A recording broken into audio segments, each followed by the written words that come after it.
Primero que nada, muy buenas noches y muchas gracias por estar aquí a todos los que se están reuniendo. No sé si nos han dado sala para 100 o para 500, pero bueno, somos los que estamos. El motivo de este curso es generar una especie de consenso entre nosotros sobre las técnicas para empezar el tratamiento de conductos a nivel de posgrado, digamos, ¿no? O sea, un odontólogo que acaba de egresar o que no ha tenido entrenamiento previo de posgrado en endodoncia. Entonces, la intención de este curso es que sea un punto de partida, pero que deje ideas claras y que deje ya técnicas que se puedan aplicar directamente, con seguridad, con predictibilidad, aunque siempre, por supuesto, va a ser necesario que cada uno, desde su lugar, se autoentrene, ¿no? Estos videos entiendo que van a quedar disponibles para el futuro, para que se puedan revisar, y de ese modo cada uno pueda hacer su entrenamiento personal. Y que de aquí ya esto les sirva a cada uno si es que les parece que por ahí va su camino, su tendencia a adentrarse más en el mundo de la endodoncia, que no solamente es conductos radiculares, y la endodoncia es un universo que ha ido expandiéndose siempre, ¿no? Bueno, mi nombre es Carlos Ruiz, para los que no nos conozcamos, soy especialista en endodoncia y estoy en el mundo de la endodoncia desde el 2005, ya son un poquito más de 20 años, en la especialidad desde el 2013 y desde ahí en el deseo de compartir con mis colegas toda información que pueda ser de utilidad para resolver nuestros problemas en la práctica clínica, ¿no? ¿Sí? Entonces, hago docencia a nivel de posgrado principalmente, aunque para cualquiera que quiera recibir la información, yo encantado siempre de aportar cualquier información que pueda ser de utilidad. Estas 3 sesiones van a ser 3 sesiones en principio. De repente, si todo va bien, se le puede solicitar a nuestro auspiciador, los amigos de OML Import, que son los representantes de Woodpecker en Perú. Se les podría solicitar alguna adicional. De repente hay la posibilidad. Yo siempre deseoso, la verdad, y encantado de hacerlo, ¿no?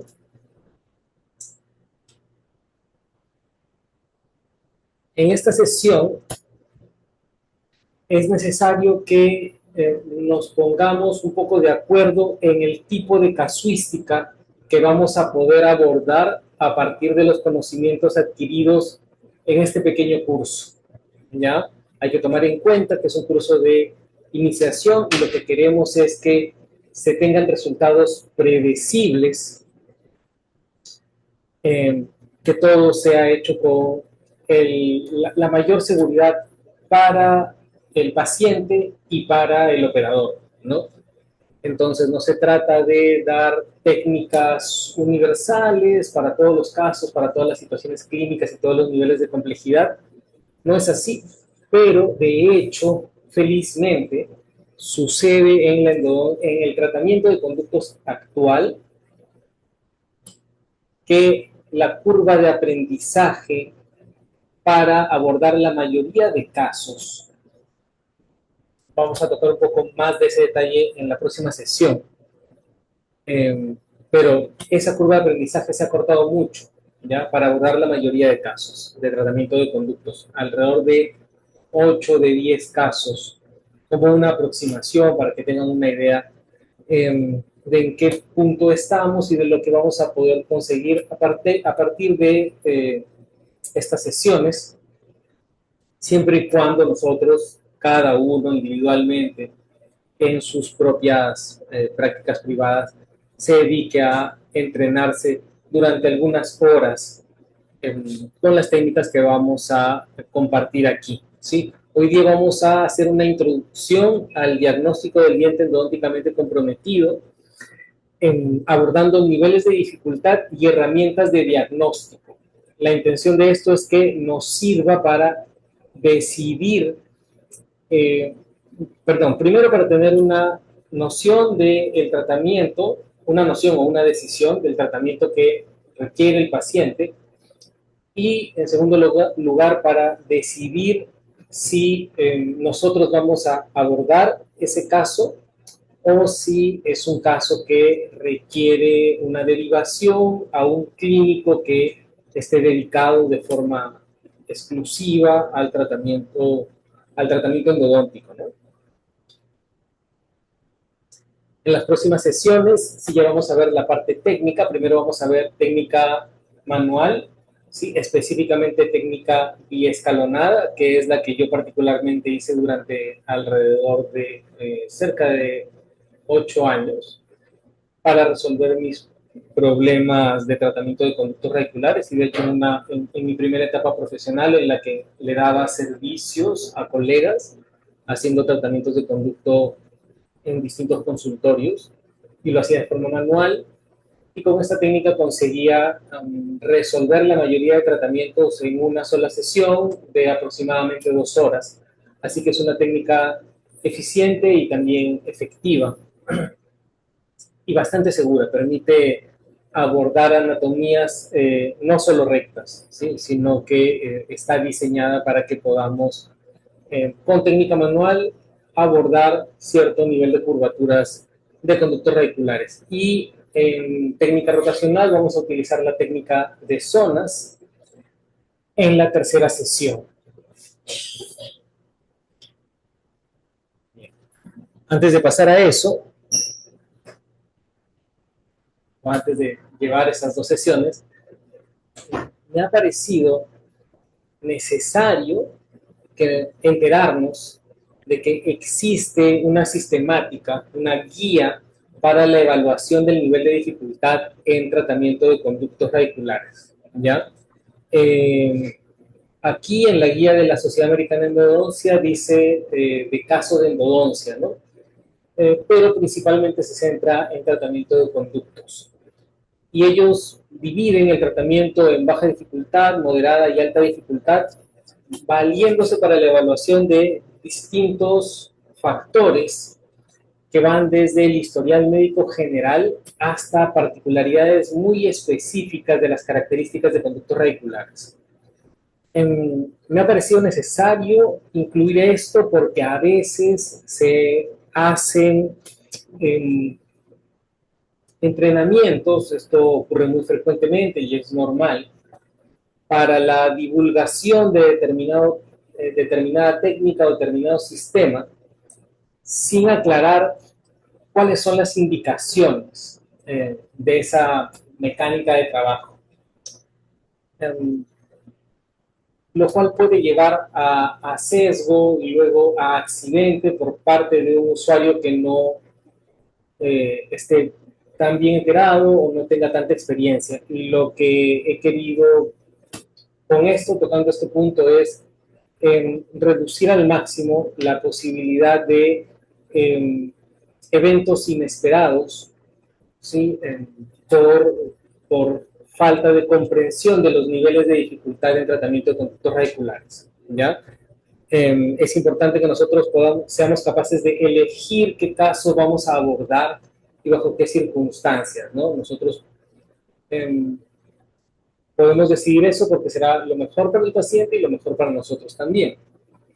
Bueno, pasando por considerar cuestiones amplias médicas del paciente, como el historial médico, problemas con la anestesia, cuestiones psicológicas de disposición del paciente, o más específicas de fisiología orofacial, como la apertura bucal del paciente, que podría estar limitada también, ¿no?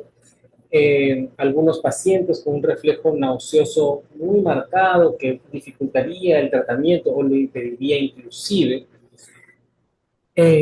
o situaciones de emergencia que hacen que el tratamiento de conductos se aplace porque es más importante tratar otras cosas primero, o resolver situaciones de dolor o inflamación orofacial más generales primero para luego recién ir al diente. Esas son consideraciones generales por las que debemos pasar, pero para esta sesión en lo que nos vamos a detener más es en consideraciones diagnósticas y de tratamiento de la situación endodóntica en sí. Ya, con respecto al diagnóstico, bueno, en general he intentado utilizar casos propios para ejemplificar estas situaciones de niveles de dificultad en,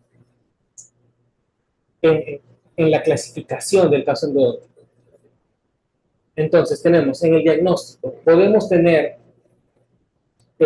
signos y síntomas confusos. A veces los pacientes tienen dolor de distinto origen, se mezcla el dolor dental con el gingival o periodontal, con inclusive una situación de neuritis porque coincide que ha tenido una cirugía por la zona con una secuela, y en casos más complicados neuralgias también.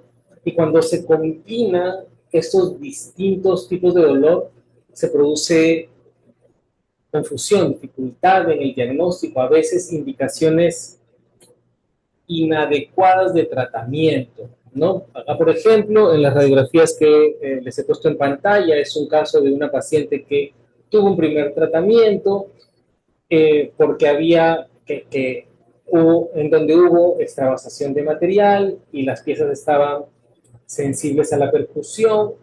Se asumió que el dolor en la zona era debido a ese evento.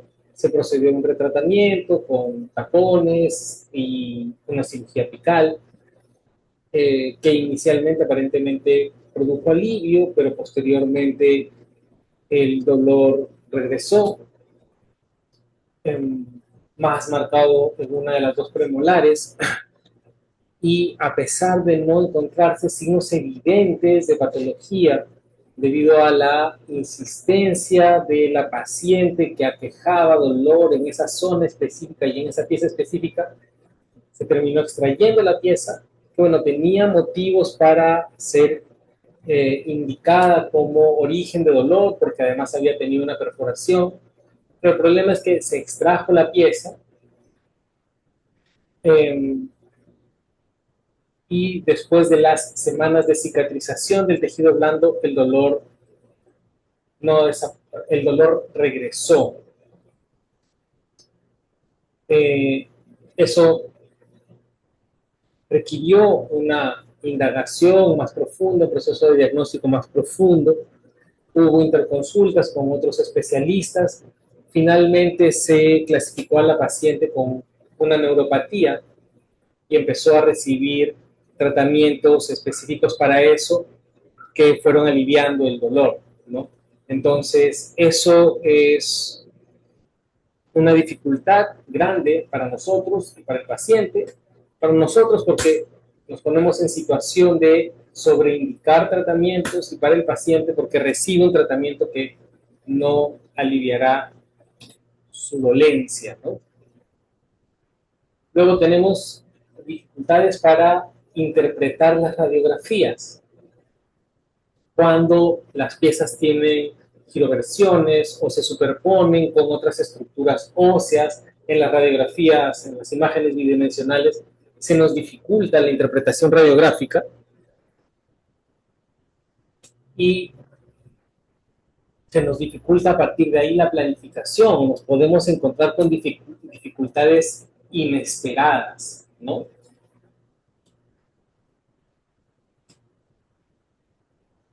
Como en ese caso, que es el malar, que es algo que ocurre mucho, que se superpone en distintas angulaciones inclusive, con la raíz mesial o con la raíz distal, y esconde parcialmente la estructura radicular, y ahí podría ser que nosotros tendríamos que estar visualizando una dilaceración, por ejemplo, ¿no?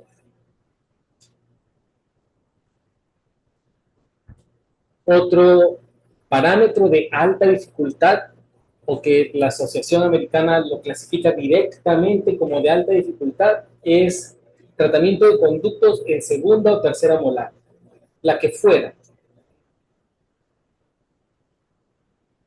El motivo es que en esas piezas existe una variabilidad anatómica que aumenta la dificultad de permeabilización, desde la permeabilización de los conductos radiculares. Además, la posición en boca, la menor apertura que tenemos para maniobrar los instrumentos, todo genera un aumento en la dificultad. Si una pieza dental está inclinada o rotada, eso aumenta marcadamente la dificultad porque los conductos radiculares no se encontrarán en la dirección en la que normalmente nosotros los buscamos. Tendremos que analizar la situación específica para entender que esos conductos se van a encontrar en un ángulo más horizontal o de repente entrando desde vestibular en vez de mesial porque la pieza estaba rotada en ese sentido. Y es una consideración que debemos evaluar, ¿ya? Nosotros podemos ir haciendo como un checklist, ir sumando parámetros de baja, moderada o alta dificultad para que luego tengamos junto con el paciente una toma de decisión sobre cómo se va a abordar ese caso, ¿no?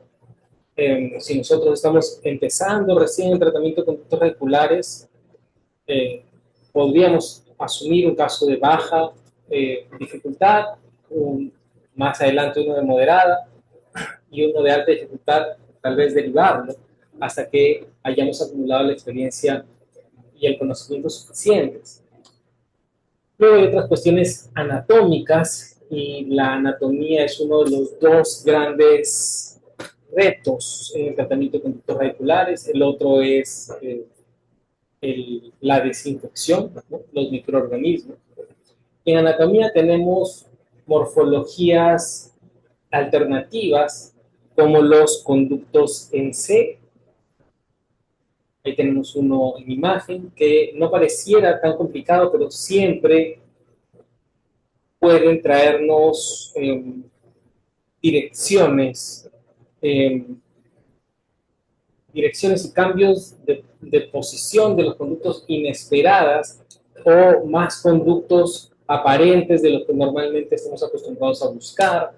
Además, también se producen conexiones entre conducto y conducto, o sea, anastomosis, por donde pueden entrar los instrumentos y de esa forma fatigarse o atornillarse, y se pueden producir fracturas. Entonces, aunque no pareciera un evento anatómico tan complicado, perdón un ratito, es una situación en la que debemos prestar toda nuestra atención, ¿no? Es una situación que debemos identificar desde el inicio para que no nos tomen por sorpresa.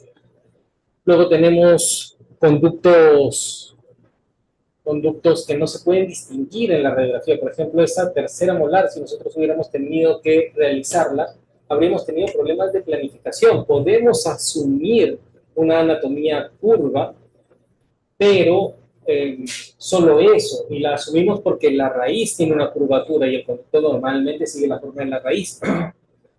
Pero al no poder visualizar el conducto nos limita en nuestra planificación.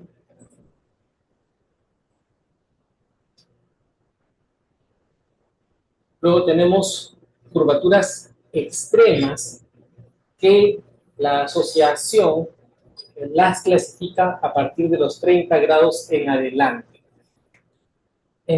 Y ocurre que nosotros solemos subvalorar las curvaturas, ¿sí?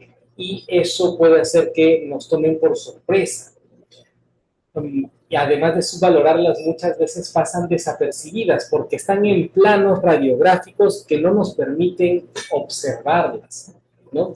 Por ejemplo, en este caso podemos claramente ver las curvaturas en las raíces mesiales y pareciera que una es más curva que la otra. Sin embargo, probablemente las dos tengan la misma cualidad en angulación. Y en la raíz distal pareciera no haber una curvatura, pero si vemos una radiografía en otra angulación, ahí primero nos damos cuenta que efectivamente las raíces mesiales, los conductos mesiales, perdón, tenían las mismas características de curvatura, una doble curvatura, por cierto, y la raíz distal además tenía una curvatura muy marcada, pero en un sentido que no se podía ver en el primer plano radiográfico. ¿Ok? Y recuerden, solo 30 grados ya clasifica para un nivel de dificultad muy alto. Ahora, ¿cómo nosotros hacemos esta medición? Hay muchos instrumentos, muchos métodos para establecer la curvatura de los conductos radiculares. Sin embargo, tal vez lo más práctico y lo más utilizado hasta la actualidad es la técnica de Schneider de 1971, que utiliza el eje largo del diente antes de la curvatura y luego una línea que va desde el foramen hacia el inicio de la curvatura, y el ángulo alfa que tenemos ahí en pantalla, ese será el ángulo de referencia para definir este conducto tiene 15 grados de curvatura, 30, 60, ¿no? Volviendo al caso anterior, por ejemplo, ahí si vemos la raíz distal y utilizamos este método, estamos cerca de los 90 grados de curvatura.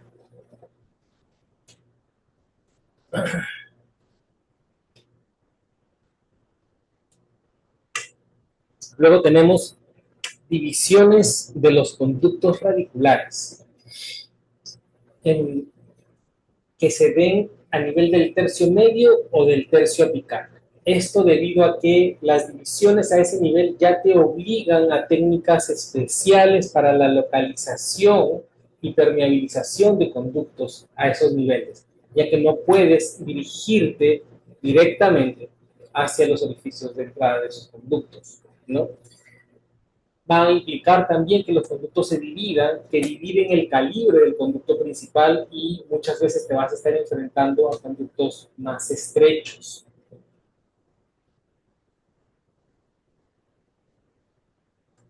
Los conductos de dientes muy largos, que en conjunto de raíz y corona superen los 25 milímetros, aumentan el nivel de dificultad, más aún si hay variaciones anatómicas como curvaturas. Debido a que se aumenta la fricción, se aumenta el atornillamiento y se reduce la capacidad de direccionamiento de los instrumentos dentro del conducto.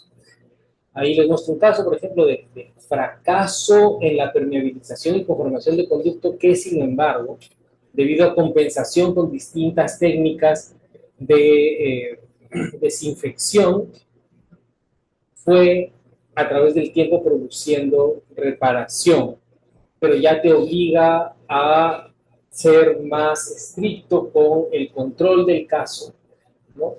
Y este tipo de accidente se produce por sobreconfianza en las propias habilidades, no planificar adecuadamente el caso para el tipo de técnica, el tipo de instrumento, la cantidad de armamentario que vas a necesitar, el tiempo que te va a requerir el caso, ¿no? Todo eso cambia, ¿no? Todo eso se adapta a la situación clínica que vas a enfrentar. Luego tienes otras anomalías anatómicas como los radix ento y paramolaris, que también muchas veces pasan desapercibidos y cuando son localizados generalmente son difíciles de tratar, ¿no? Requieren también técnicas especiales de localización, de permeabilización, de conformación y de limpieza y desinfección de esos conductos, porque no se hace ni una técnica convencional ni se consiguen los calibres y conicidades que preferimos para obtener una mejor desinfección. Otras situaciones anatómicas como forámenes abiertos que sean más allá de un calibre 150, por ejemplo, se consideran de muy alta dificultad, ¿no? Hasta un calibre entre 80 y 150 se considera dificultad media, a pesar que sobre 80 ya se exigen tapones apicales, pero forámenes muy abiertos dificultan todavía más el control de lo que ocurre a ese nivel, el sellado, que no hayan extravasaciones, contener los materiales y hacerlo de forma densa, hermética, se hace difícil. Que haya proximidad con estructuras nobles, ¿no? Estructuras vitales adyacentes, como el conducto dentario, el seno maxilar, ¿sí? Que pueden facilitar la salida tanto de los restos de dentina, de tejido blando, de contaminación a través del foramen, como los productos de desinfección que utilizamos, los materiales de obturación que utilizamos. Y en esas estructuras anatómicas es de muy alto riesgo que ocurra la introducción de un cuerpo extraño. O facilitan mucho la contaminación cruzada o generan una fuerte reacción de toxicidad, ¿sí? Y en casos muy graves pueden producir bloqueos arteriales que produzcan infartos de tejido, necrosis extensas. Entonces, debemos identificar también esa situación de riesgo, ¿no? Que se considera cuando hay 5 milímetros o más de una estructura, se considera bajo riesgo, de 3 a 5 riesgo medio, y cuando hay menos de 3 milímetros, hasta esa estructura es de alto riesgo, muy alto riesgo. Y muchas veces trabajamos estando dentro, como este caso que está aparentemente al menos dentro del conducto dentario, y este otro caso que está dentro del seno maxilar. Luego ya tenemos situaciones de trauma, como este caso, donde se produjo trauma, fractura, secuestro de una de las partes, luego modificación de la anatomía radicular. Este diente en particular tiene 50 años en boca, no se va a extraer porque ha tenido una historia de función exitosa a pesar del accidente, pero que esté en esa situación de longitud y con esa lesión periapical, probablemente sin tejido duro hacia vestibular o hacia palatino, genera una fácil comunicación con el periodonto, una fácil tendencia a la expulsión de material, entonces hay que controlar mucho el procedimiento. Luego tenemos historias previas de tratamiento de conducto, como este caso, en donde se tuvo que o sea, historia previa de tratamiento de conducto y las complicaciones que hubieron en ese tratamiento previo, ¿no? Como en este caso, que se hizo un tratamiento de conducto en donde no se pudo hacer permeabilización del conducto en la raíz mesial y luego se tuvo que hacer un retratamiento selectivo con acceso guiado para poder abordar ese conducto.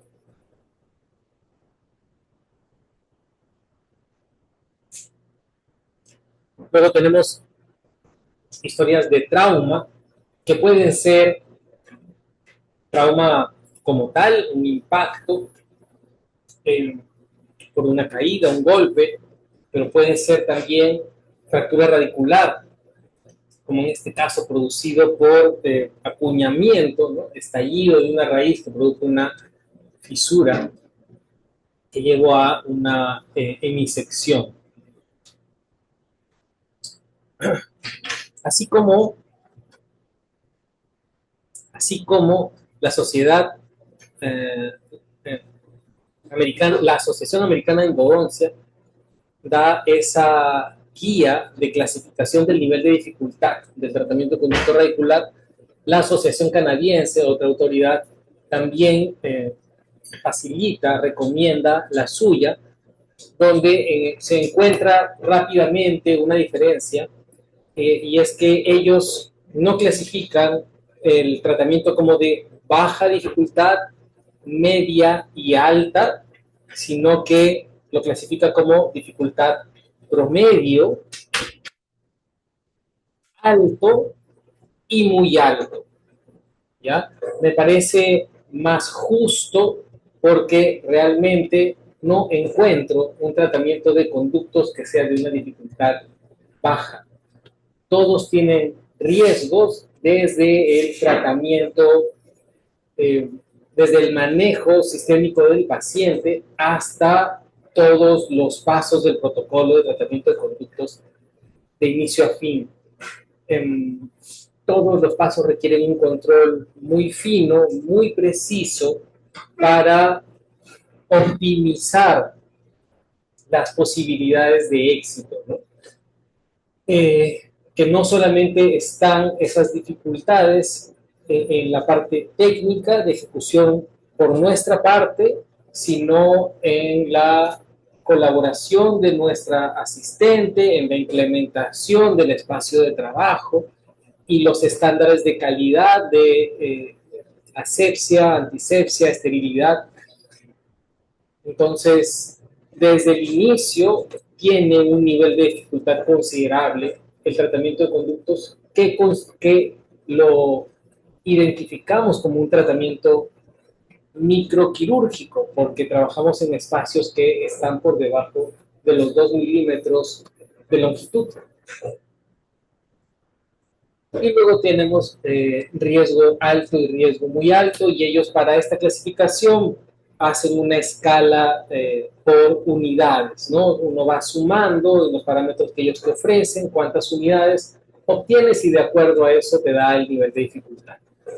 Y todas las variaciones del caso se encuentran dentro de la categoría de riesgo promedio. El profesional debería sentirse seguro para tratar el diente sin que, inclusive, si posee experiencia limitada en el procedimiento, ¿no? Se espera que un odontólogo recién graduado se sienta cómodo manejando este tipo de casos, ¿ya? En cambio, cuando existe una combinación de uno o más factores clasificados como de alto riesgo o un solo factor ubicado en la categoría de riesgo muy alto, esto puede justificar la consulta o referencia a un especialista, dependiendo del nivel de experiencia del clínico que está enfrentándose al caso, ¿no? Entonces, si nosotros revisamos los parámetros, son muy parecidos a los de la Asociación Americana. Tal vez ellos hacen una división más específica en algunos parámetros como apertura bucal y limitaciones físicas, ¿ya? Clasificando ahí los niveles de apertura, por ejemplo, que es algo que a veces no se considera, ¿no? Y a veces esa apertura se ve limitada por los mismos tejidos del paciente cuando hay mucho volumen, mucha grasa intersticial. La facilidad de aislamiento y acceso, dependiendo de las aberraciones anatómicas y morfológicas de la corona o el nivel de destrucción de la pieza dentaria, calcificaciones en el conducto radicular, reabsorciones que pueden producir comunicaciones con el entorno, ¿no? Facilitar la salida de materiales, de químicos y materiales al entorno perirradicular. Si es un caso de retratamiento, directamente lo clasifican como de muy alta dificultad. Entonces, a lo que quisiera que lleguemos es, no debemos confiarnos ni actuar mecánicamente cuando recibamos un paciente que requiere tratamiento de conductos radiculares y decir, bueno, necesita endodoncia y ya está, sino que el tratamiento de conducto amerita un análisis, una planificación cuidadosa para que siempre trabajemos en condiciones de predictibilidad, ¿no? Y de optimización para obtener las mejores posibilidades de éxito. Estos son grupos de WhatsApp en donde hacemos colaboración de repente ya muchos de ustedes participan de estos grupos. Me encantaría que se los recomienden a colegas. A través de esos grupos voy a estar pasando los datos bibliográficos y buena parte de las diapositivas de esta presentación. Entonces, si desean, si creen que les puede venir bien, bienvenidos, sí, los espero ahí para que podamos seguir compartiendo. Bien. Vamos a revisar, no sé si habrá alguna pregunta.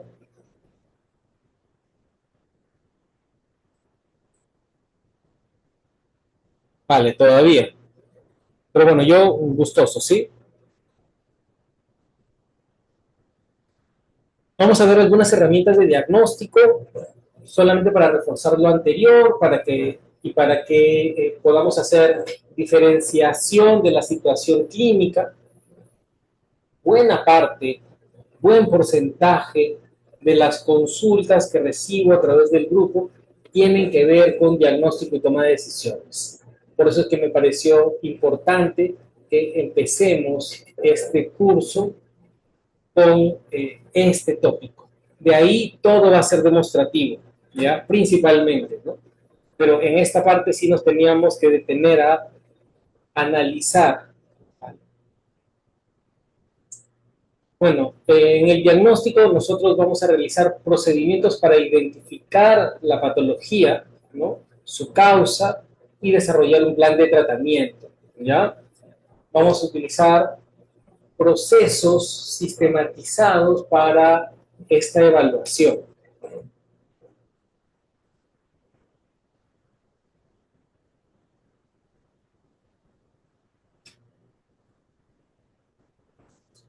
A ver, ¿cómo realizamos un buen diagnóstico clínico? En Neodoncia tenemos la particularidad de que utilizamos varias herramientas tecnológicas constantemente, prácticamente durante todo el proceso, y eso a veces nos hace,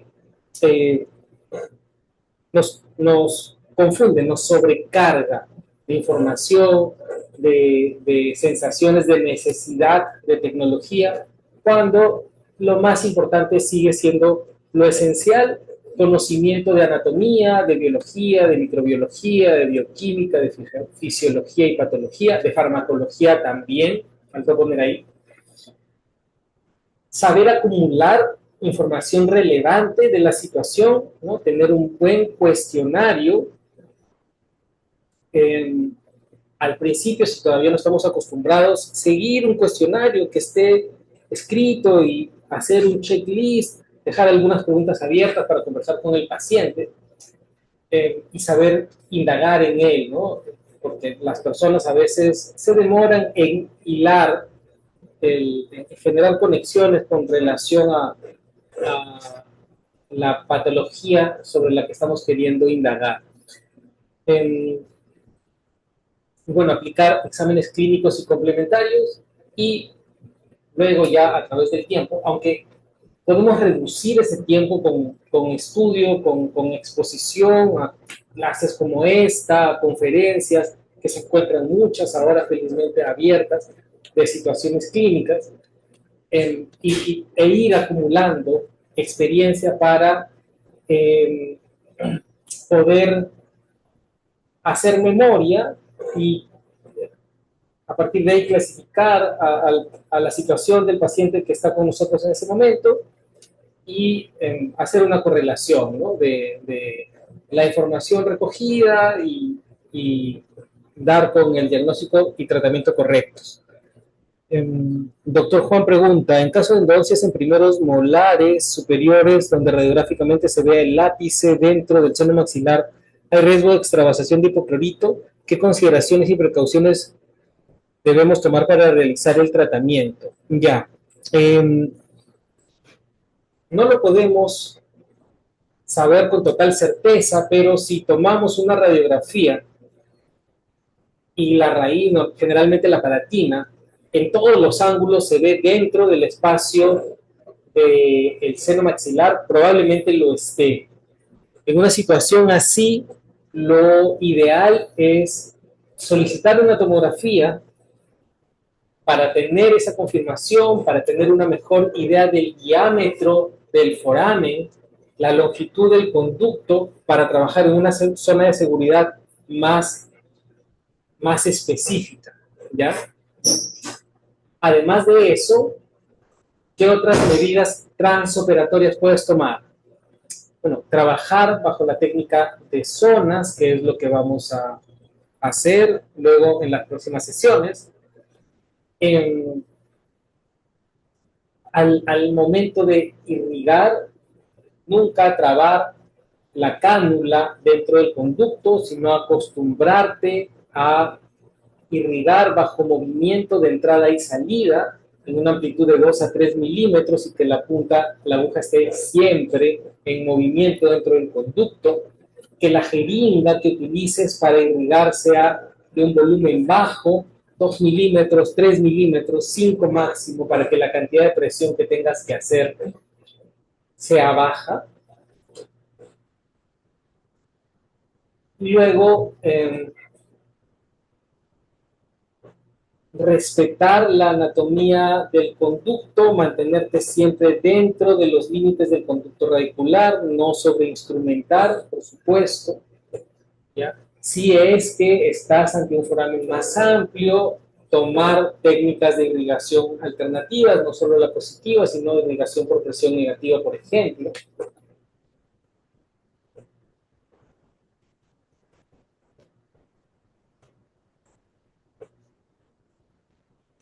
En caso de curvaturas de 90 grados, ¿qué marca de lima rotatoria me recomienda usar? ¿Usted ha llegado a obturación de este tipo de conductos con dicha curvatura?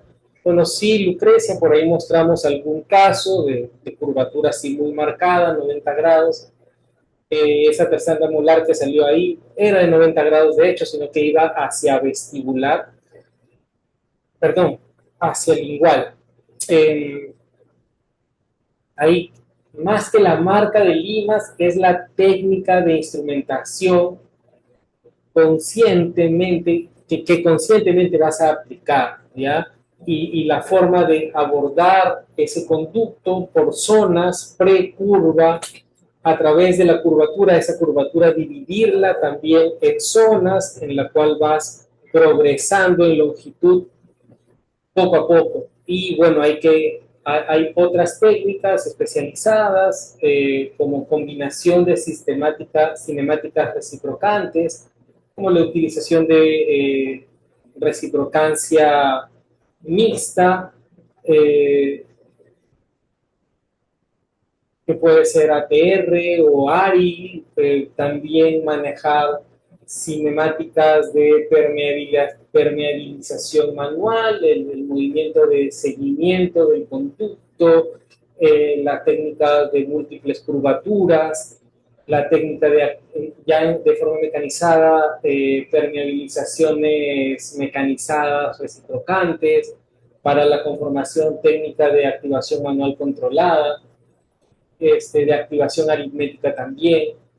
Entonces, más que los instrumentos es que le vayas sumando conocimiento a tu técnica para que se te facilite abordar esos casos. Los instrumentos sí ayudan, pero en los casos más difíciles hasta el mejor instrumento puede fallar.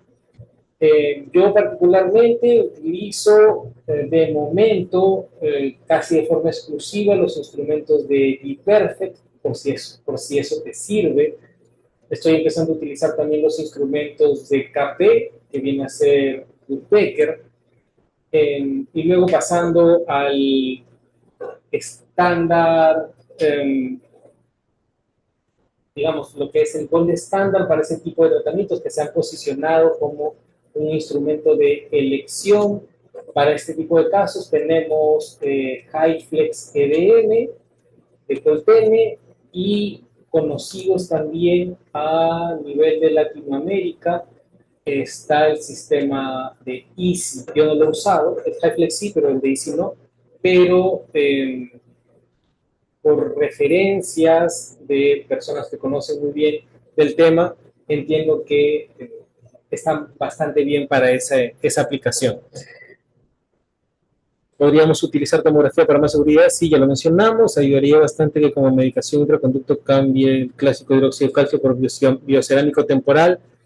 El tema de medicación intraconducto es un tema muy aparte. Yo actualmente prácticamente no utilizo y confío más en mis técnicas de desinfección eh, químicas realizadas por mí, ¿no? A través de irrigación, activaciones de distinto tipo, que pueden ser ultrasónicas, térmicas, láser. Bien, sigamos.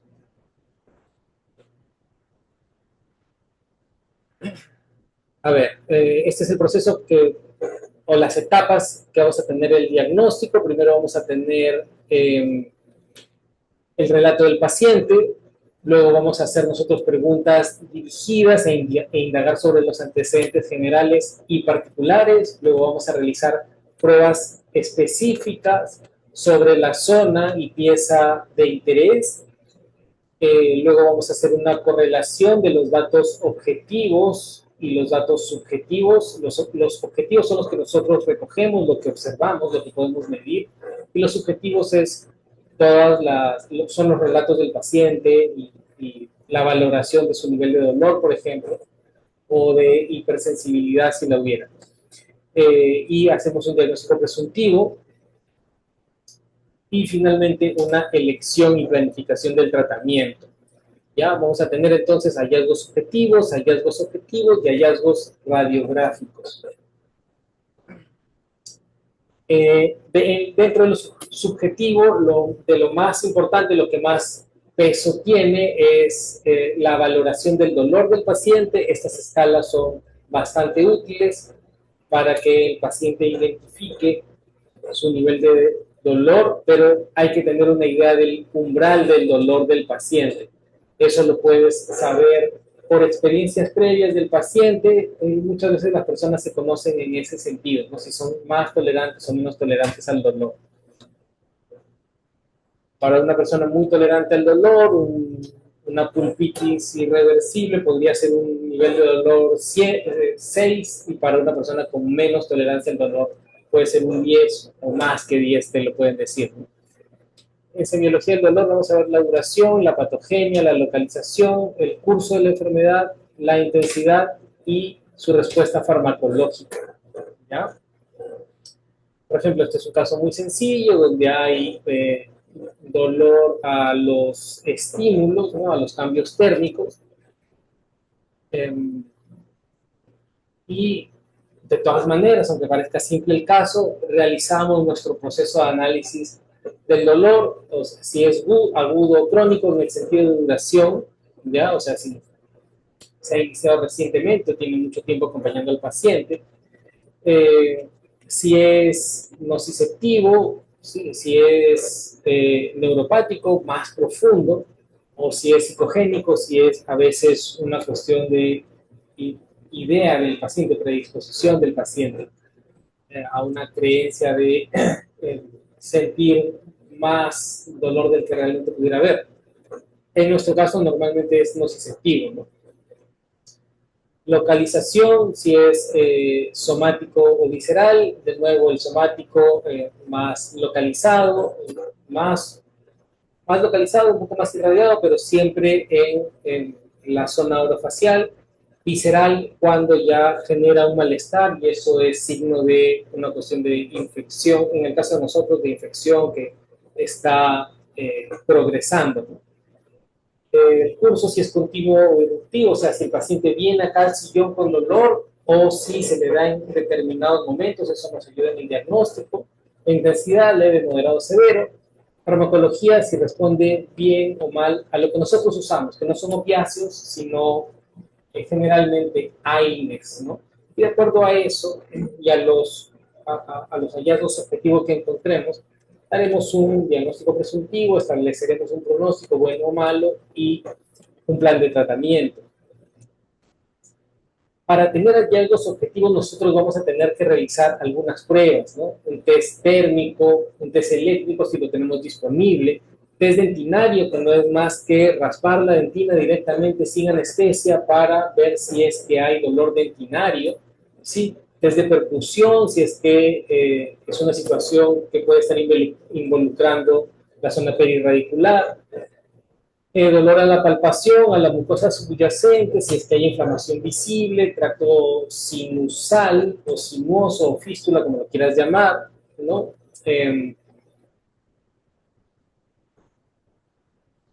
Y el estado periodontal.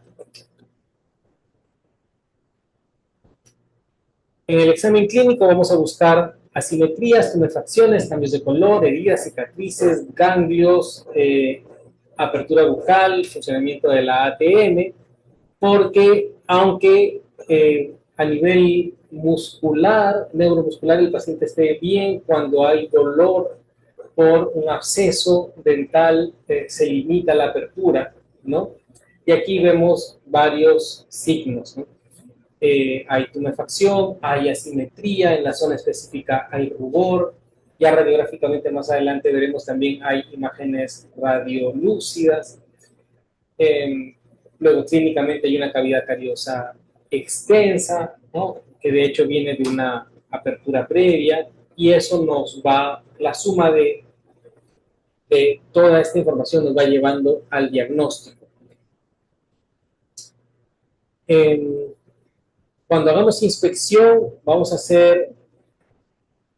a trabajar por segmentos, ¿no? Coronal, gingival, radicular, y vamos a analizar cada uno de forma independiente para no perdernos en la gran cantidad de información que estamos recogiendo. Veremos discromías, caries, fístulas, restauraciones extensas o cavidades extensas, la posibilidad de una fisura, qué tal está la salud periodontal y si es que hay exposición de la cavidad pulpar, ¿no? Vamos a hacer varias pruebas que vamos a ver a continuación. Por ejemplo, aquí podemos ver en la imagen de la izquierda dos piezas que van a tener discromía, como la 1.6, la 2.2, ¿sí? Eso nos indica que debe haber hay buena probabilidad de cavidades cariosas subyacentes, ¿no? En la 1.7 también pareciera. Luego, en la imagen de la derecha tenemos una cavidad cariosa extensa, y ahí, si tenemos dudas sobre el estado pulpar, podemos hacer un fresado o un cureteado para ver si es que hay sensibilidad pulpar.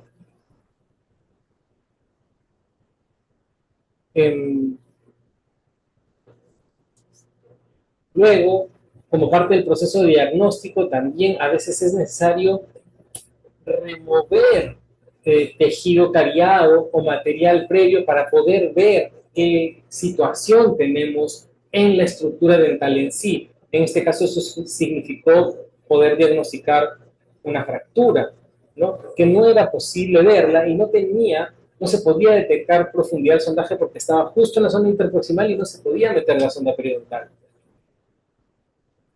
¿no? Tenemos situaciones de fístulas o tracto sinusal, tenemos situaciones de abscesos fluctuantes, y luego tenemos que identificar de dónde vienen eh, estos eventos, ¿no? Podemos tener profundidades al sondar, dependiendo del nivel donde se dé ese absceso o esa fístula, nos da un indicio también de si viene de nivel periapical o si viene de nivel radicular y podría ser una fisura. Hablando de fisura, cuando tenemos profundidad del sondaje localizada, bueno, una característica junto con otras que nos llevan a pensar que puede haber ahí una fractura radicular, que ya tiene cierto tiempo y por eso ha generado pérdida ósea, ¿no? Ahora, pero no siempre es así. En este caso, por ejemplo, en donde tenemos este absceso y inicio, esto va a empezar a abrirse, esta fístula, que está muy alta, que está a nivel cervical, la salida de pus se da ahí arriba y podríamos pensar que se trataría de una fractura radicular.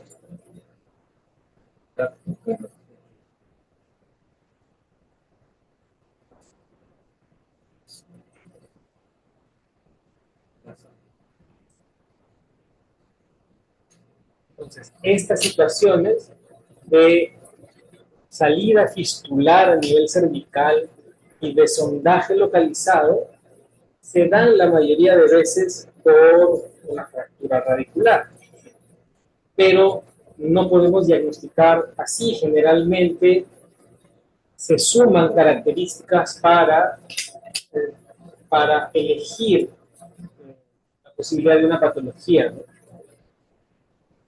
En este caso, no había dolor a la perfusión, no había dolor al acuñamiento, entonces se produce una contradicción. Además de esa fístula bien cervical, había una profundidad del sondaje localizada muy marcada, por encima de los 10 milímetros. Pero de nuevo, si nos apresuramos, podemos pensar que es fisura, ¿no? Pero radiográficamente vemos en la imagen más hacia la derecha una imagen radiolúcida periapical,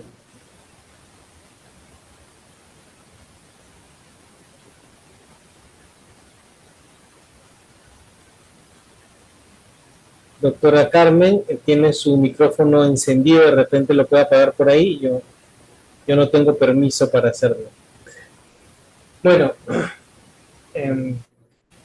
y a veces las radiografías no son suficientes, así que indicamos una tomografía para entender mejor la situación, y así cuando hacemos la navegación tomográfica, muchas veces si conseguimos identificar o entender por qué el comportamiento de esa patología. Y aquí vemos la gran lesión periapical, ya perirradicular, a nivel de la raíz palatina, con comunicación con el seno maxilar. La raíz no está en el seno maxilar, pero la lesión ha roto la cortical del seno, se comunica con la membrana de Snyder, y la forma de la lesión permite una acumulación de fluido hacia gingival. Y por eso tuvimos ese acceso.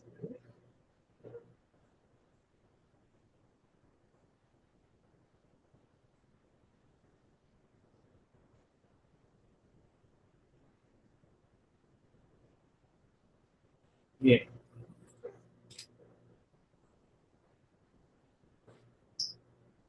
Y bueno, esta fue la ejecución del caso. Y ahí, por supuesto, hay que tener muchísimo cuidado todo el tiempo, ¿no? Tenemos una situación de dos conductos mesiales convergentes, sí, pero hay que tratar ambos, sobre todo en una situación donde todos los conductos están tan infectados. Además, aunque no había curvatura, había cierta estrechez en los conductos, en las raíces vestibulares, en los conductos de las raíces vestibulares, y al mismo tiempo la palatina tenía un foramen muy amplio que comunicaba una lesión muy amplia que daba hacia el seno maxilar. Entonces ahí hay un nivel de riesgo adicional y hay que tener todo bien controlado para evitar accidentes. Aun con todo, la pieza tenía relativamente buena cantidad y característica de estructura remanente, así que esa se restauró con una restauración directa. Ahí estamos viendo hasta el núcleo solamente. No siempre son, bueno, ahí acabamos de ver un descarte de aparente fisura por algo que no lo era un absceso periodontal de origen endodóntico, pero a veces para identificar una fractura sirven instrumentos que sirven para hacer percusión, se puede hacer acuñamiento haciendo que el paciente muerda. Eso es un tooth slug, es una cuña de plástico, puede ser una cuñita de madera también, puede ser el émbolo de una anestesia. Nosotros podemos acuñar con instrumentos hacia un lado o hacia el otro para identificar la fisura, y como ya vimos también un sondaje periodontal localizado, y como se ve en la radiografía de la derecha, sumado todo eso a una imagen radiográfica perirradicular en J, imagen radiolúcida perirradicular en forma de J, o sea que envuelve la raíz, todo eso nos lleva a pensar que puede haber una fisura. Hay algunas preguntas aquí, yo creo que ya paso a responderlas. Además, tienen que ver con algunas de las pruebas que vamos a ver más adelante. Esto es prueba de movilidad, ¿ya? Horizontal y vertical. Tengo un caso particular en donde se hizo un reimplante intencional, pero solamente para hacer hincapié en que esto se hace con instrumentos duros, porque ya de por sí hay movimiento del paciente y es difícil identificar, así que mejor con instrumentos duros. Y en ese caso había todavía leve movilidad vertical. Cuando veamos una fístula, es aconsejable hacer una fistulografía para ver cuál es el origen de ella y tal vez donde esté la mayor cantidad de contaminación bacteriana, ¿no? Prefiero para hacer las fistulografías tonos 2004, son finos, no hacen doler, se adaptan bien al trayecto de la fístula y hay que llevarlos hasta que el tono choque por completo con el término, ¿no?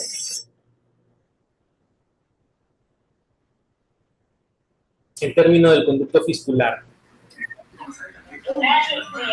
Aunque para el frío también era malo. Fran, su teléfono, su micrófono, por favor. Eso, gracias.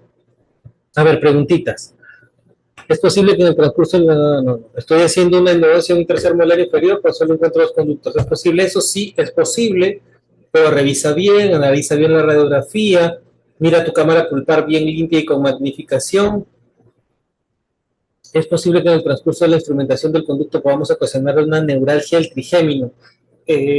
No, o sea, no.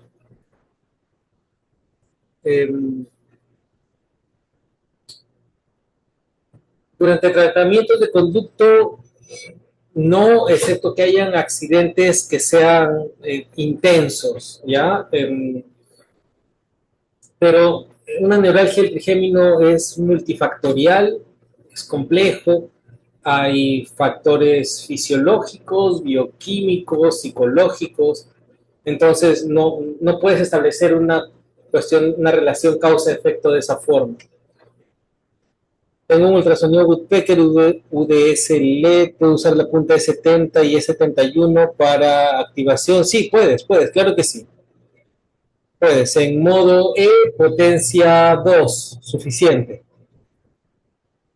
¿Ese tipo de infecciones puede causar problemas sinusales? Sí, de hecho en los últimos años se han hecho varias publicaciones al respecto, está bien identificado hace tiempo, y se llama síndrome endosinusal.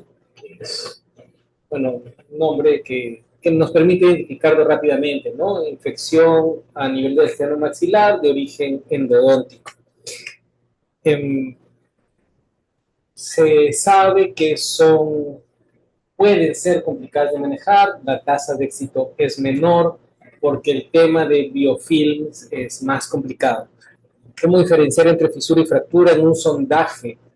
No, a ver, cuando es fisura, no hay separación de las partes y no va a haber pérdida de hueso perirradicular generalmente si la fisura es reciente. ¿Ya?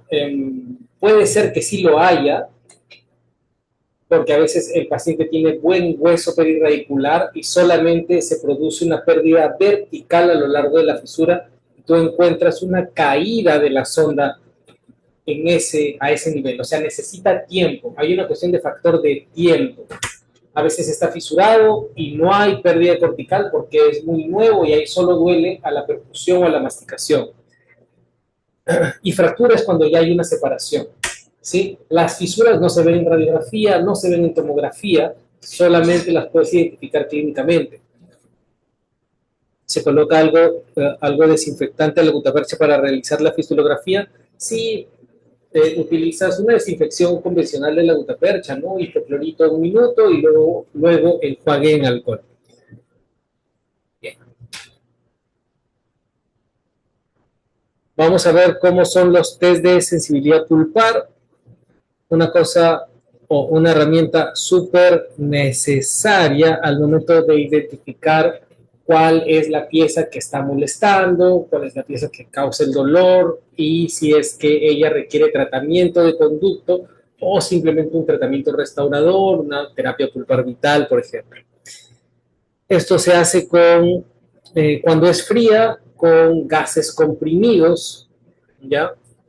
Solo no hay que usar los hisopos, que muchas veces se cree que se deben usar, sino algodón suelto que nosotros mismos colectamos, puede ser de la torunda o algunos todavía conservan algodón en el consultorio, pero que esté suelto para que capture el gas y se mantenga frío, porque si no el cotonete, el hisopo compacto no captura el frío y gana temperatura muy rápido. Luego están pruebas de calor que no se usan tanto, a mí particularmente no me gustan, tienen riesgos mayores, ¿sí? Que se pueden hacer con gutapercha caliente o por fricción con una copa de profilaxis por fricción durante algunos segundos.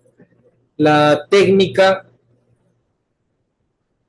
para la prueba térmica es la siguiente. Nosotros le vamos a decir al paciente que en otros dientes, no en el que sospechamos que duele, le vamos a hacer prueba con un instrumento frío y el paciente debe levantar la mano, inmediatamente siente el frío, pueden ser 2, pueden ser 3 segundos después y va a bajar la mano conforme va bajando la sensación de frío. Entonces nosotros contamos de subida y de bajada. 1, 2, 3, sube la mano y el paciente va bajando. 1, 2, 3, 4, 5. Y así probamos el diente adyacente al que sospechamos, el diente contralateral, el diente antagonista. ¿Ya? Esos tres dientes es lo ideal. ¿Ok? Y el diente que nos preocupa, el motivo de la consulta, generalmente se va a comportar diferente, ¿no? O siente dolor más rápido y de mayor duración, también de mayor intensidad y el paciente lo comunica, o no siente dolor porque está ya necrosado, digamos. Como en ese caso, ese canino que no refería sensibilidad. ¿Ok? Espero que se haya entendido la prueba. Con la misma mecánica de trabajo podemos hacer una prueba eléctrica que funciona muy bien también. Yo la consideraría complementaria, aunque para los pacientes es más cómoda. Y si se lo puedes hacer con prueba eléctrica, seguramente ellos lo agradecen. Vamos a probar el Audinflex. Esto es un localizador que tiene función de pulp tester, ¿no? Prueba de sensibilidad pulpar eléctrica. Nosotros podemos establecer la velocidad de pulso, lo que hace es soltar pulsos eléctricos en aumento de intensidad para ver en qué nivel de intensidad el paciente siente y le vas a decir al paciente lo mismo, le vas a levantar la mano ni bien sientas el pulso y bajas la mano conforme dejas de sentir. Funciona de la misma forma que el otro test en ese sentido del protocolo y funciona de la misma forma que el localizador en el sentido de que hay que colocar los electrodos, uno en contacto con la mucosa interna oral del paciente y el otro será en contacto con las piezas dentales. Es conveniente para tener una buena conductividad colocar algún material conductor como pasta dental o puede ser un gel transmisor como el gel de ecografía. Pero probablemente la pasta dental es más cómoda para nosotros, ¿no? Si lo colocáramos directamente también transmite, pero dependerá más de nuestra posición. Entonces, para hacer la prueba eléctrica, colocamos el transmisor ahí en las piezas dentales y luego llevamos el electrodo a cada una de las piezas que vamos a probar. El paciente avisará a determinada intensidad y lo que tenemos que ver es que las otras piezas respondan a la misma intensidad o si la pieza afectada se comporta diferente, ¿no? Responde a menor intensidad o de forma, o el paciente lo percibe más intensamente o si se demora más en pasar la sensación. La misma mecánica de la prueba en frío. Luego tenemos, por supuesto, la prueba cavitaria, que es con fresa o cureta sin anestesia para cuando queremos confirmar dolor dentinario. ¿Sí? Y finalmente hallazgos radiográficos, para los cuales tenemos que tomar al menos 2 radiografías en distintas angulaciones para poder identificar estructuras o posiciones de estructuras, ¿no?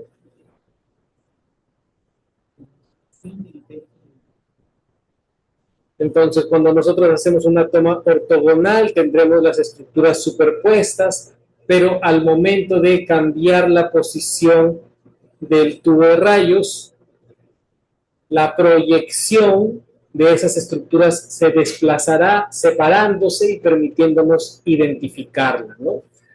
Solo hay que tomar en cuenta que la estructura que se aleja de nosotros es la que está hacia vestibular.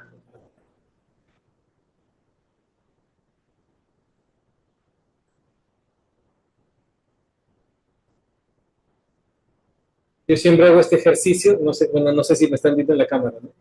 Y me pongo así para hacer la proyección, porque uno a veces se marea, y la que se aleje es la vestibular y la que se acerca es la palatina.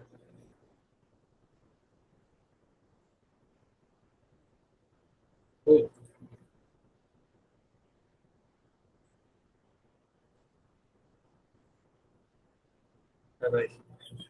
Allá.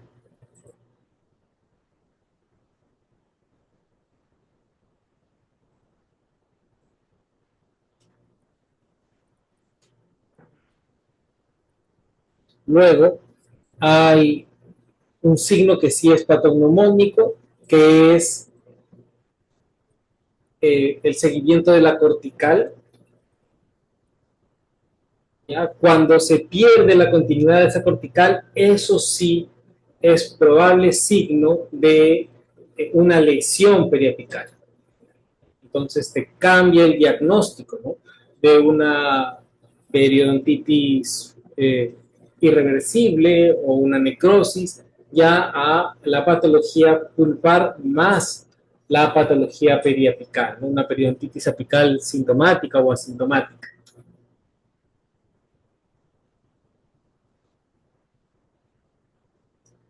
Bien, hay que estar atentos siempre a los cambios de radiolucidez y radiopacidad, hay que acostumbrarnos ahí, a veces queremos ir directamente a la prueba más compleja, a la tomografía, y no exprimimos, no le sacamos todo el provecho que tienen nuestras radiografías bidimensionales, más ahora que son digitales y tienen mejor resolución, mejor contraste, mejor tonalidad.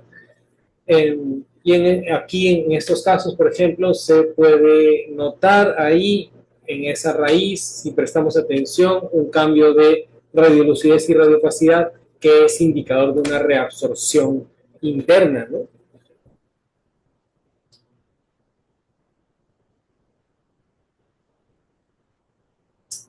Y en este caso, también prestarle atención a ese detalle es indicador de una reabsorción externa, ahora aquí a nivel cervical.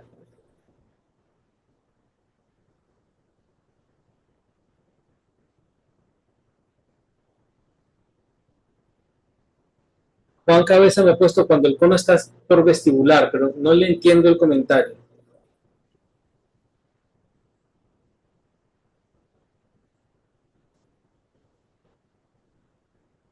Bien, acá por ejemplo es un caso bien notorio de necesidad de prestar atención a este cambio de tonalidades que significan la la imagen radiolúcida y radiopaca, ¿no? Aquí está esta necesidad de tratamiento de conductos múltiples de este paciente. Se realizan de forma habitual elevaciones de márgenes, proyecciones de conducto, realización de los tratamientos, postes de fibra. Todo bien, había una pequeña fístula, se notó en la obturación la aparición de esta imagen, ¿no? Que ya aparecía en la radiografía de diagnóstico y no se le dio importancia, no le di la importancia. Aquí, de nuevo, esta imagen ya obturada y una aparente salida de material a nivel radicular. Tal vez debió llamar más la atención, pero todo prosiguió con normalidad. Se hicieron las preparaciones, la provisionalización. Y poco antes de la instalación de la prótesis apareció esta fístula a nivel marginal, gingival. Por la situación, o sea, por ya ser extraña y no ser de fácil diagnóstico, que eso está en la clasificación también que vimos al principio, se indicó la tomografía y en la tomografía recién se pudo apreciar con total claridad que se trataba de una reabsorción externa, ¿no?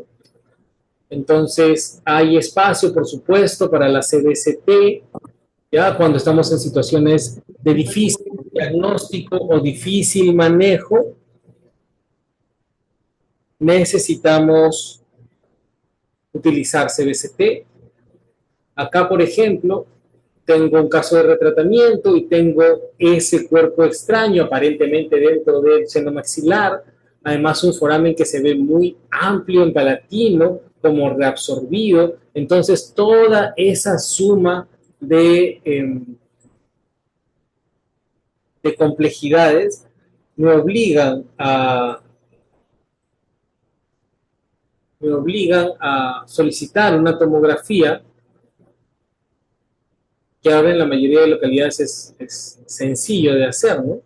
Y ahí puedo ver entonces el cuerpo extraño efectivamente atravesando la membrana de Snyder dentro del seno maxilar con una comunicación directa, lo que implica un mayor nivel de dificultad, un mayor nivel de riesgo, ¿no? Entonces, ya sabía yo la situación, al momento de estructurar hay que tener mucho cuidado. Se quería buscar la remoción de un extraño, del cuerpo extraño que había ahí a nivel del foramen, porque además tenía que estar muy suelto, no ajustado, ¿no? Era una gutapercha. Y al abrir el diente y después de suturar, al hacer maniobra de Valsalva, se dio esta salida de líquido, ¿no? Del seno. Y por ahí salió el cono de gutapercha ese que estaba atorado más arriba. Bien, entonces tiene su lugar, por supuesto, la tomografía. No diría, indicámosla siempre así de primera intención. Primero agotemos nuestros medios diagnósticos poco a poco, acostumbrémonos a analizar bien detenidamente nuestra clínica, nuestras radiografías, y de acuerdo a eso, si es que ya excede los límites de su capacidad, entonces indicar la tomografía. En este caso, bueno, se hizo una cirugía para manejar la reabsorción externa, que felizmente terminó bastante bien. El paciente ya está rehabilitado hace tiempo, ¿no? ¿Hay alguna pregunta por ahí?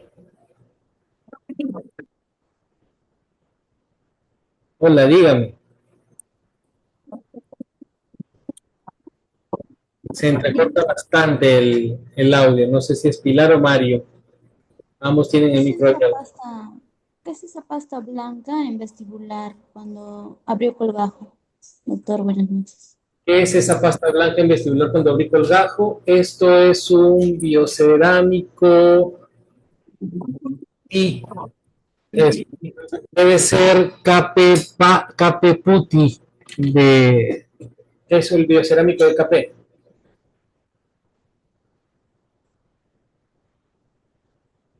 Es biocerámico reparador, ¿no?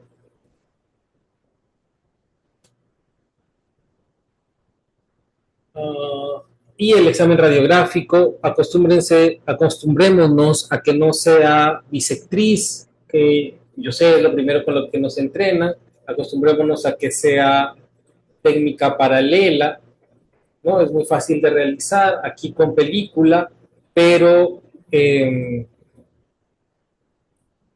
la misma forma que lo hacemos con película, lo podemos hacer con sensor. Yo por ahí tengo, no voy a detener en eso porque es muy de rutina y estoy seguro que lo manejan ya, pero también tenemos los posicionadores para endodoncia, entonces cuando tenemos los instrumentos dentro de los conductos, nos permite hacer la toma radiográfica con el clamp puesto, porque la zona de mordida es anterior en vez de posterior, ¿no? Y estos mismos posicionadores los podemos usar, bueno, a partir de esta sesión voy a volver a imprimir unos sujetadores como este de acá de la derecha, para agarrar el sensor. Yo tengo un video tanto en Instagram como en TikTok donde se muestra cómo utilizar el sujetador. Bueno, ya que el grupo es nutridito, creo que son 200 colegas acá en la sesión, pues los voy a volver a imprimir para que los puedan tener a disposición, ¿ya? Bien, una de las ventajas de utilizar posicionadores es que tus tomas son consistentes, ¿no? Y repites mucho menos. Finalmente, ya para terminar, aquí cerramos, les recomiendo mucho, si es que todavía no lo han revisado, lean el consenso de diagnóstico de la Asociación Americana de Endodoncia del 2009, que es el instrumento que estamos utilizando hasta la actualidad, aunque este año se está concluyendo, me parece, la discusión sobre la actualización de la terminología de diagnóstico de endodoncia y cambiaron un poco las cosas, pero las herramientas para el diagnóstico van a seguir siendo prácticamente las mismas. Ya saben, en la próxima clase vamos a ver técnica biescalonada para los que quieran empezar a trabajar en manual, y la subsiguiente vamos a ver técnica de zonas para la instrumentación rotacional. Si quieren tener las diapositivas, los artículos que he utilizado en la sesión de ahora, entren al grupo, por ahí se los voy a pasar. Encantadísimo de seguir estando en contacto. Cuidado con su miquito, doctor Mario, que yo no se lo puedo apagar. Un número para estar en contacto. Entra al grupo y ahí el administrador del grupo soy yo y me puede contactar. Muy bien. Muchísimas gracias entonces y nos vemos la próxima sesión. Doctor, Dígame, doctor. doctor, buenas noches. José de acá de Huancayo. Hola, José, ¿cómo estás? Qué gustazo. ¿Estás? Acá, todo bien. Doctor, bueno, usted sabe de que yo enseño pregrado hace ya muchos años, pero Sí. ahorita parece que vamos a enseñar ya posgrado aquí en Huancayo, pero hay un tema en el pregrado. ¿Sí? Yo quisiera su consejo. ¿Debiera de seguirse usando las gates en pregrado? Hoy hemos tenido una discusión, no discusión, sino un debate de los endodoncistas en la universidad. ¿Usted cuál es su punto de vista? ¿Debiera de seguirse usando en pregrado las gates? Porque ya entiendo que en posgrado ya no, ¿no? Para hacer el preflaring existe una serie de limas ahora. ¿Cuál es su punto de vista, doctor? Ya. Las Gates Glidden son instrumentos, uno, que me parece, de nuevo, tú me estás pidiendo mi punto de vista, Sí, que se ha comunicado muy mal su utilización, ¿ya? Sin indicar sus límites, ¿ya? Y igual que con las limas manuales, el usuario suele introducirlas hasta donde den, y no es así, sino que hay que establecer sus límites dentro del espacio del conducto radicular antes de utilizarlas, pero además de eso son instrumentos que tienen una curva de aprendizaje larga, ¿ya?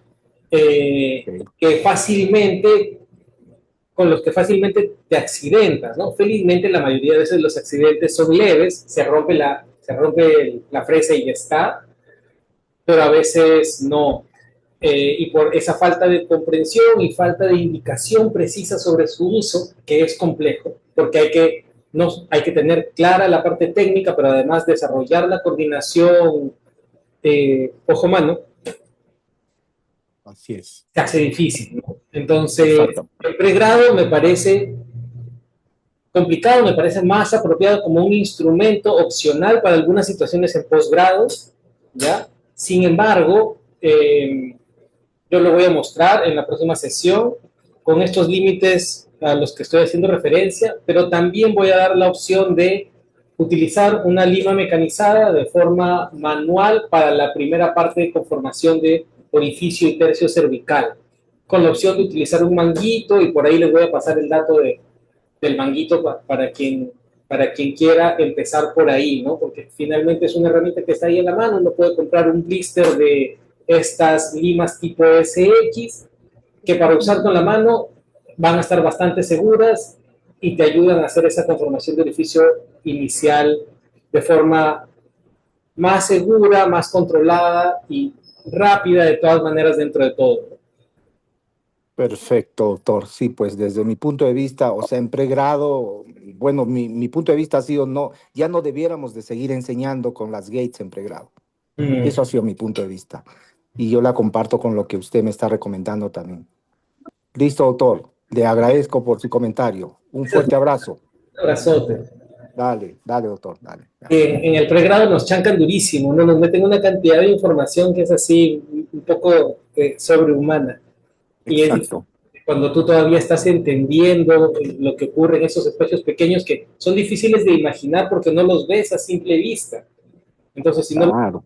no lo puede, es difícil de visualizarlos, de generar esa ubicación espacial. Entonces, claro, bueno, sí, estoy de acuerdo contigo. Perfecto. Listo, doctor. Gracias. Un abrazo. Cuídate mucho. Dale, dale. Se podría hacer énfasis en la negociación de conductos. Sí, de hecho, la próxima sesión empieza con ese dato, ¿no? El factor más importante para tener éxito en el tratamiento de conductos radiculares es la negociación, es la permeabilidad del conducto radicular. Y dentro de esa permeabilidad está el tema de negociación, así que vamos a hablar de negociación dentro del marco que este curso abarca, ¿ya? Que es hasta 8 de 10 casos, ¿ok? Muy bien. Bien, no sé si está el moderador de la sala, Yulisa Torres, está levantando la manito. Doctor, buenas noches. Disculpe. Eh, Mire, quería consultarle el tema de que el uso de, bueno, en mi caso yo a veces me demoro en hacer unas endodoncias. ¿Qué opina de dejar el hidróxido de calcio entre sesión y sesión? Yo escuché de que usted dijo de que ya no lo usa, pero, o sea, ¿se debería dejar, o sea, vacío solamente entre sesión y sesión para la siguiente obturar? Es un tema de controversia, ¿ya? ¿Qué pasa? Cuando tú desinfectas el conducto radicular, lo conformas para desinfectarlo, ¿no? Bajas su carga bacteriana. Si tú lo dejas vacío entre sesión y sesión, ese espacio vacío va a ser recolonizado por las bacterias residuales, ¿ok? Entonces, por eso se plantea el hidróxido de calcio como un relleno de ese espacio al mismo tiempo, o sea, es una barrera física, al mismo tiempo que es una barrera química por contacto. El detalle con el hidróxido de calcio está en su dificultad para colocarlo correctamente, su dificultad para removerlo y el riesgo de extravasación en el afán de colocarlo tridimensionalmente.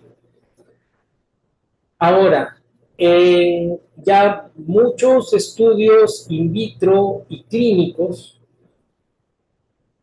no sé si muchos, pero suficientes desde mi punto de vista como operador, en los que se ha contado las unidades formadoras de colonias bacterianas después de la instrumentación y desinfección y semanas después de que esos conductos han sido rellenados, medicados con hidróxido de calcio. Se han vuelto a contar las unidades formadoras de colonias bacterianas y se ha encontrado que aumentaba, siempre aumentaba.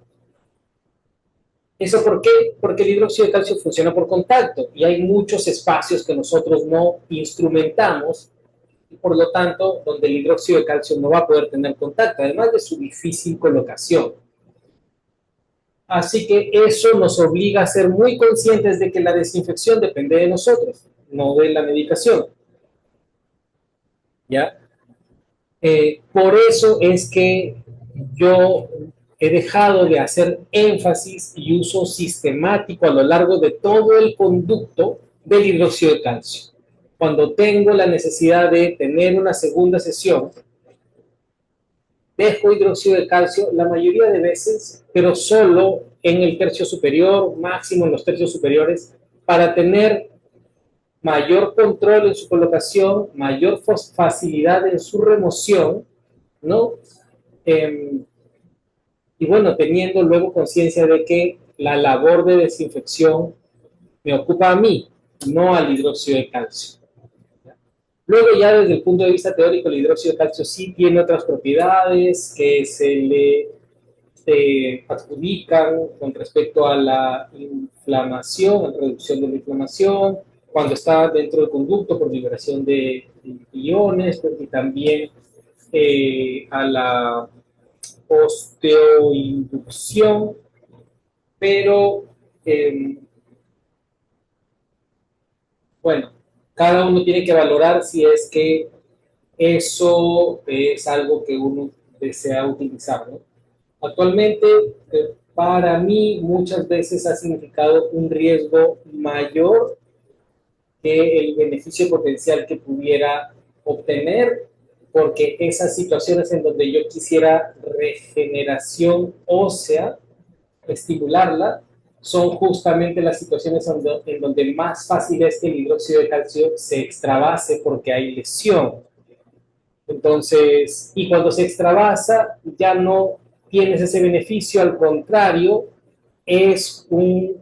no hace reacción a cuerpo extraño, la mayoría de veces inicialmente sí hace reacción a cuerpo extraño, ya después de algunas semanas eso pasa, pero o sea, inicialmente produce un entorpecimiento del proceso de reparación.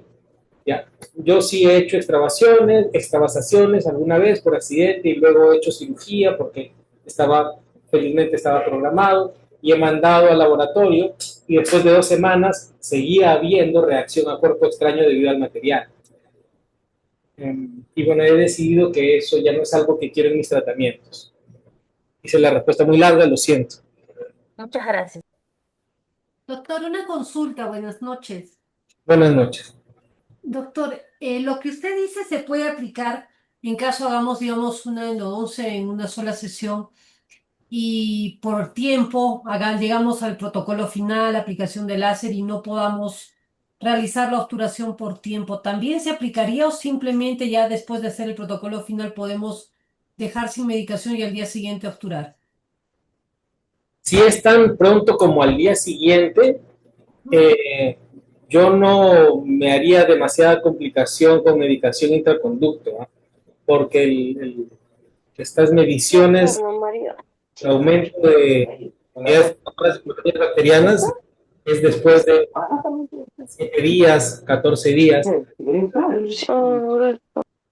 Cuidado y con su micro, no sé a quién se le está viendo. Dejaría la desinfección final para antes de la obturación siempre, eso sí, ¿ya? En caso, doctor, digamos, yo hago todo el protocolo final, ¿no? Dejo para el día siguiente, ¿puedo volver a hacer nuevamente el protocolo final antes de la obturación? Sí, puedes. Okay. Gracias, doctor. Puedes aplicar el protocolo, no hay problema. Hay algunas cuestiones químicas, pero clínicamente no son relevantes. Todas las endodoncias se pueden terminar en una sesión, casi todas, ¿ya? Excepto aquellas en las que necesites una sesión más por paciente, o sea, paciente con dolor, y no lo vas a poder tratar en una sola sesión porque hay una cuestión de respuesta a la situación en ese momento. Cuando hay exudado, ya tanto desde dentro del conducto como a través de una fístula, se recomienda ahí, al menos las asociaciones de endodoncia recomiendan que ahí sí se deje hasta una sesión después en donde esa fístula ya haya cerrado primero. Y básicamente eso. Luego están cuestiones técnicas, ¿no? Hay conductos muy difíciles de tratar y ahí no se puede. Pero si técnicamente se puede hacer todo el protocolo en una sola sesión, es lo mejor, es lo más conveniente, porque es donde vas a mantener mejor la cadena aséptica y vas a definir el resultado de tu tratamiento ahí mismo, sellas y ya está. Y haces la obturación y ahí mismo coloca algún sellado resinoso a nivel coronal.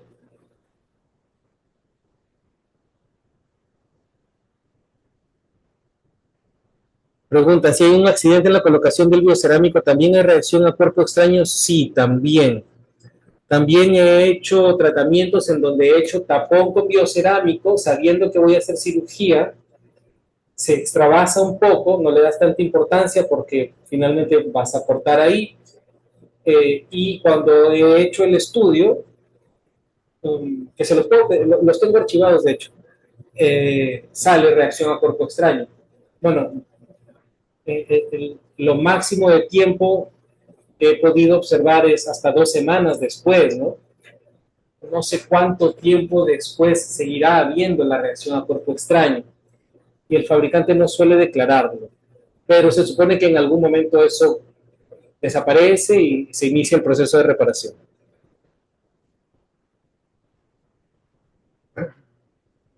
Muy bien. Amigo Juan de OML, ¿estás por ahí?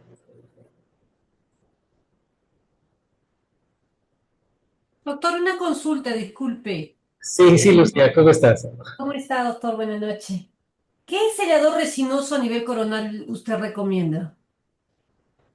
Yo utilizo mucho Ocores.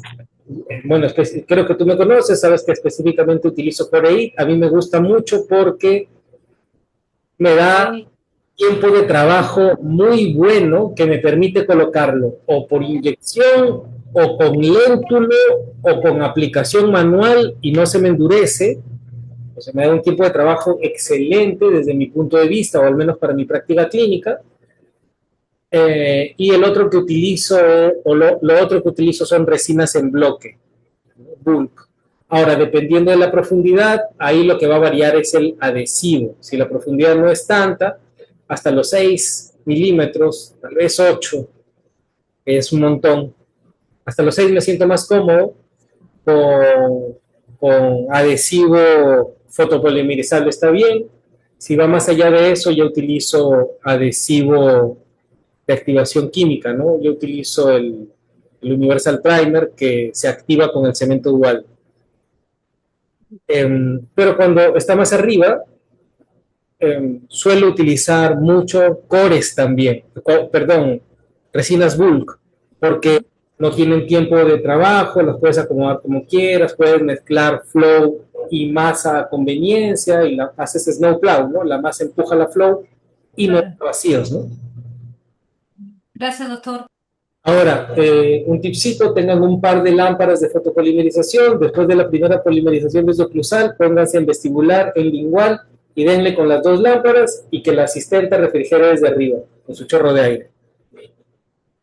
Gracias, doctor. Ya, se puede... Uy, hay varias preguntas. Se recomienda mezclar hidróxido de calcio con iodoformo y paramono, y glicerina, ¿no? No, hidróxido de calcio, paramono, HPG, hidróxido de calcio, paramono y glicerina. Esa es la pasta HPG de Siqueira. Con iodoformo no lo he utilizado. Entiendo que sí hay algunos clínicos en Brasil que utilizan iodoformo. No sé si es con glicerina o con propilenglicol o simplemente con agua, no estoy seguro, que lo utilizan para, ese sí, para extravasarlo. Y me van a disculpar, como verán, mi tendencia no va hacia la utilización de químicos de esa forma, pero además que no se va a encontrar evidencia fácilmente de ese uso de iodoformo extravasado para medicar la zona periapical, pero entiendo que es una práctica clínica en Brasil, en algunas escuelas. Habría que ver bien lo del vehículo.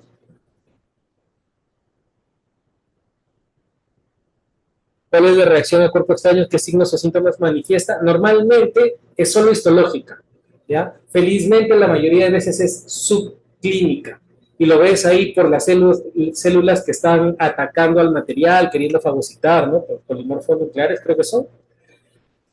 ¿Se puede revisar la técnica de cono único con resina epóxica? Se puede, hay que ver bien las condiciones, pero sí se puede y se recomienda la técnica de activación ultrasónica indirecta del cono para evitar burbujas ahí. Vamos a ver un poquito de eso, vamos a ver la técnica de hecho en demostración en las próximas sesiones. Para la segunda sesión, ¿con qué recomienda sellar? Ahí no entendí, no sé si el conducto o la cámara. ¿El Universal Primer es compatible con cualquier cemento dual? Sí, con cualquier cemento dual. Le roba la amina terciaria al cemento dual y polimeriza. En procesos que suelen sangrar por periodos largos, ¿cómo podemos controlarlo? Es básicamente por compresión, o sea, ahí sí viene bien el hidróxido de calcio, llenas el conducto de hidróxido de calcio, yo utilizo inyectables y colocas una bolita de algodón en la entrada y lo sostienes ahí y después de unos segundos ya eso deja de sangrar, se forma un coágulo debajo del hidróxido de calcio. El dilema está en si quieres operar en esta misma cita, yo lo encuentro conveniente, hay que remover todo y generalmente tiende a volver a sangrar. Pero por compresión, colocando hidróxido de calcio desde el tercio medio hacia arriba y sujetando luego con una bolita de algodón a la entrada del conducto, ya se hace hemostasia y luego ya puedes pasar para otra sesión, ¿no? Y en esa sesión ya no va a sangrar, en la segunda sesión ya no va a sangrar.